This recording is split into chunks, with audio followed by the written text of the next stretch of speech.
some of you people, some of you people really make me mad.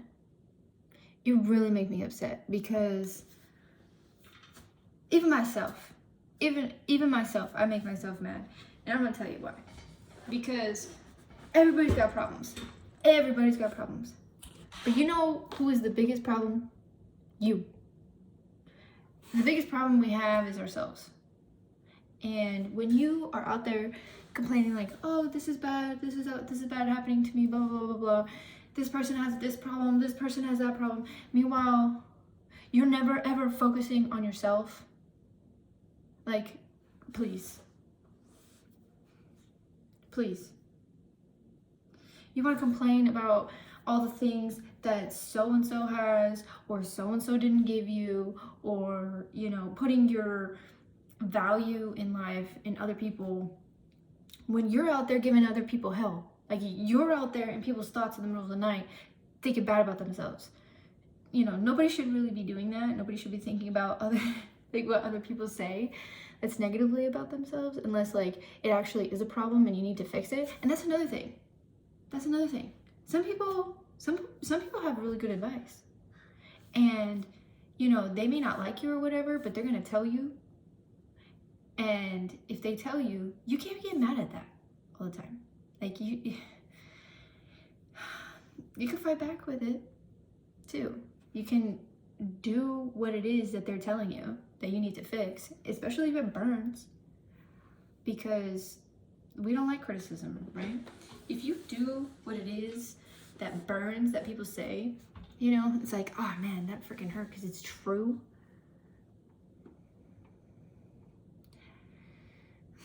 I'm not saying you should change for other people and try to fit what they want you to be, but I am saying, like, if that could improve you and it aligns with who you are, I mean, why not try it?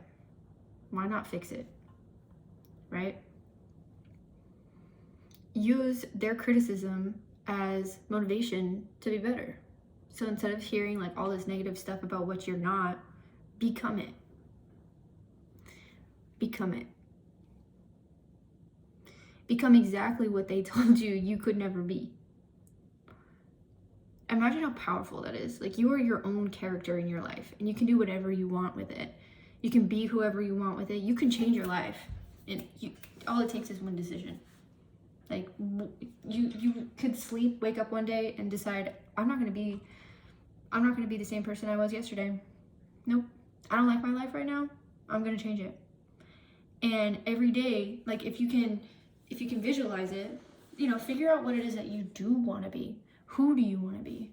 What kind of person do you want to be? How do you want to be treated? How do you want others to treat you? You can change everything. You can switch up. You can make a whole new life for yourself. Instead, you want to be complaining all the time about what so-and-so did to you, what this and this and that and that. You shouldn't be focused on any of that stuff, because guess what? People are going to do you wrong. People will. It's a part of life. People are going to make mistakes. People are going to be shit sometimes. But there's also going to be really awesome, lovely people who have beautiful life experiences. And they're going to give you advice, you know, if you're lucky. And maybe you might take it. Maybe you might. Maybe you might not. Maybe it doesn't align with you. It doesn't matter. Your main focus should be working on yourself. Don't be a problem. And if you see problems in yourself, fix them. Fix them right away. You know, the only person that's holding you back is yourself. You can be whoever you want. You are your own character, literally. Who are you? What are you gonna be? What do you like? That's aside from what everybody else wants you to be. You know, what aligns with you? What is your soul telling you, like, hey, I feel a certain way towards this. It makes me feel so good. It makes me feel like light is just coming out of me. Go towards that. Go towards that. And try to stay positive. You know, I gotta tell you, it is really hard being around a negative person. It is super hard. I am a negative person. And I don't think I could stand myself if I walked into a room with the amount of negative energy sometimes I have. just sad about the past, just sad about family traumas. Nobody wants to be around that.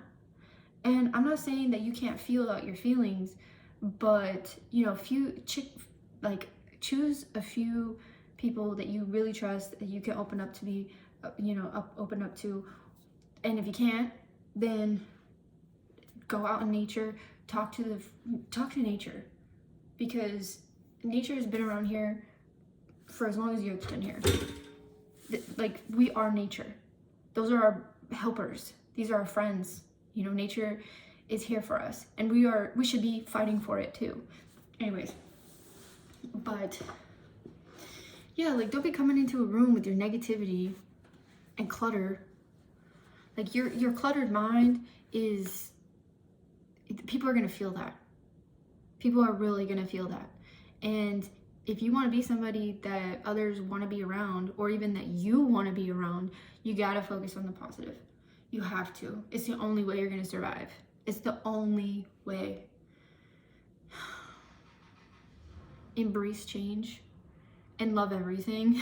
Like, literally try to love absolutely everything. The biggest healer in life is going to be love. You know, whether it's the loss of someone, how you heal from the loss of someone is loving someone else. And I'm not saying just hop on from different relationships. I'm not saying that. But like Jack Johnson said, like, this is really, I know it's so cliche, or maybe it's not that big of a deal, but Jack Johnson's quote in If I Could, he said, "New life makes losing life a little easier to understand." And it's so true. It's like that. That's the only way that you can get through grief, is being able to love, whether it's someone else or yourself. You know, forgiving yourself, that's a big factor too. You just gotta do it. You have to do it. You gotta push through. You have to keep moving. You cannot sit down and soak and be a problem for everyone else, because you can't get through your shit. Don't be a cost to someone else, because you don't want to do the hard work, because you don't want to work on those hard things that you don't like about your own self. The more you grow into the person that you want to be, the better you're going to be for everyone, for yourself. The more honest, the more authentic you can be. You should be able to sleep at night feeling good about yourself, feeling happy, you know. And if you constantly spit out kindness, even at the face of the wicked, like, shit that people do, and I don't want to say wicked, I just like negative, you know, like some people, that's all that comes out. It's just ick, just nasty, icky, the worst, like everything that you could imagine that's bad. Sometimes that's the only thing that they spill out, and that's because how they're feeling on the inside. They're just reflecting who they are and the amount of work they haven't done to themselves. If you sit and think that you don't have problems, if you sit and think that your shit doesn't affect other people, everybody affects each other. Like, we all affect each other. I wish people would understand this. We are a part of like a collective, and there's so much energy. There's so much mixed energy going everywhere, you know? And if you surround yourself with shitty ass people that are negative and low vibration, you are going to be that. And there is no growth in people that are like that. There's no growth. You have to challenge yourself. You have to decide that you want to be a positive person. You have to decide that you want to work on yourself. Because no one's going to do it for you. No one. You could have the best setup for yourself. You could have everything laid out for you perfectly. But until you decide to take advantage of that time, until you decide, I'm going to take control of my own life, That's the only way you're going to grow. And that's the only way you're going to help others too. You know, I'm sure there's some people in your life where you're like, man, I'm so glad that I met this person because they really helped me into the person, like they helped guide me towards where I wanted to go and where I am now. And I'm proud to be where I am now in this regard, in this, you know, small little space, if it is small, you know, and that can be you in someone's life. Can you imagine that? Can you imagine being that one good person that someone needed at some time, you know, whether it's an experience that you went through? Stop loathing in the past. It's not good for you. It's not good for you. You have to move forward. You got to feel it, grieve it, move forward. Surround yourself with love. Surround yourself with forgiveness. Surround yourself with kindness. Surround yourself with nurturing people, because you are a nurturer. But you should also take care of yourself. You got to take care of yourself before you can take care of anybody else. You know? Anyways, we're on a tangent. Okay, until next time. Happy holidays.